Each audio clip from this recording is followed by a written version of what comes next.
Assalamualaikum warahmatullahi wabarakatuh. Perkenalkan, nama saya Ayulia Nurrohman dari kelas 10 MPLB 2. Di sini saya akan menjelaskan tentang koneksi antar ruang dan waktu. 1. Aspek ruang dan waktu. Aspek ruang merupakan suatu tempat di muka bumi yang dimanfaatkan untuk aktivitas individu maupun kelompok.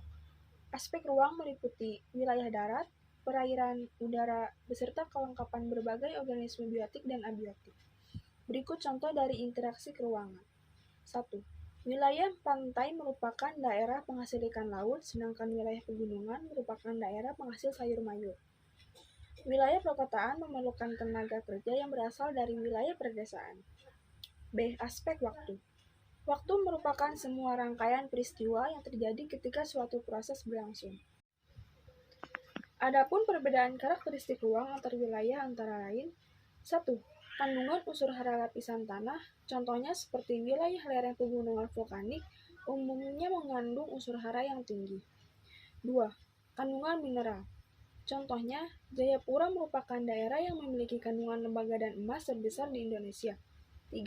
Keanekaragaman hayati, contohnya seperti daratan sebagai sumber komoditas pangan berupa padi, sayur mayur, dan berbagai buah-buahan. 4. Lapisan atmosfer. Hal ini memiliki keterkaitan dengan kondisi iklim dan cuaca di suatu wilayah. Contohnya, wilayah pegunungan yang bersuhu udara sejuk. B. Syarat interaksi keruangan. Interaksi dapat diartikan sebagai hubungan timbal balik yang saling mempengaruhi antara kedua belah pihak.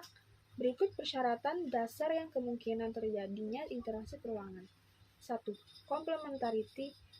Perbedaan hasil komoditas antar wilayah akan mendorong terjadinya pergerakan manusia dan barang. 2. Intervening opportunity, yaitu hal-hal yang berkaitan dengan pilihan tempat yang menawarkan komoditas yang sama.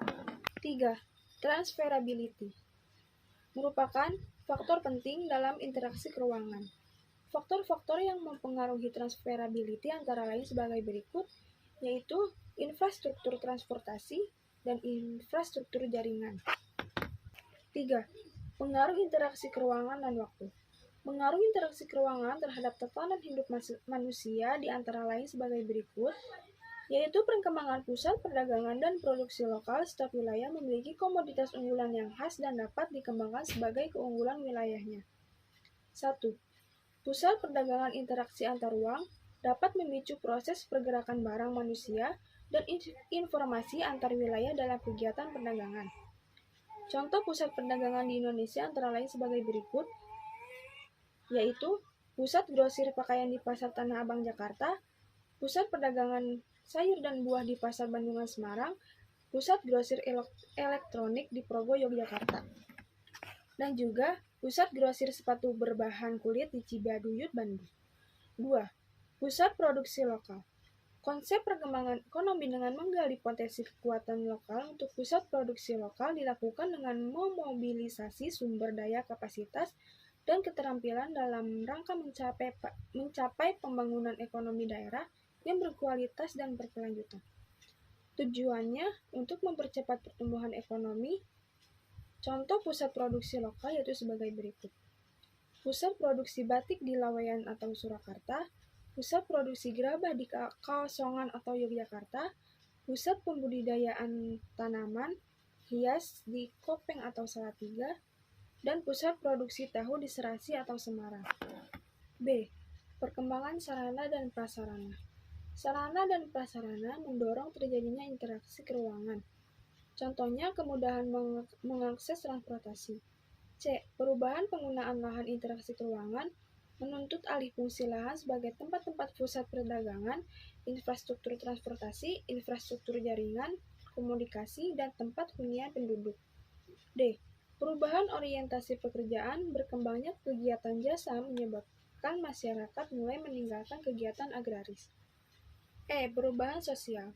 Perubahan tatanan sosial akibat interaksi ruangan merupakan bentuk upaya memudahkan seseorang untuk memenuhi kebutuhan hidupnya.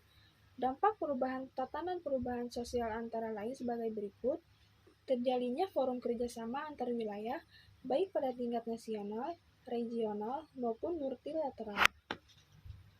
4. Bentuk interaksi keruangan. A. Perpindahan penduduk atau migrasi.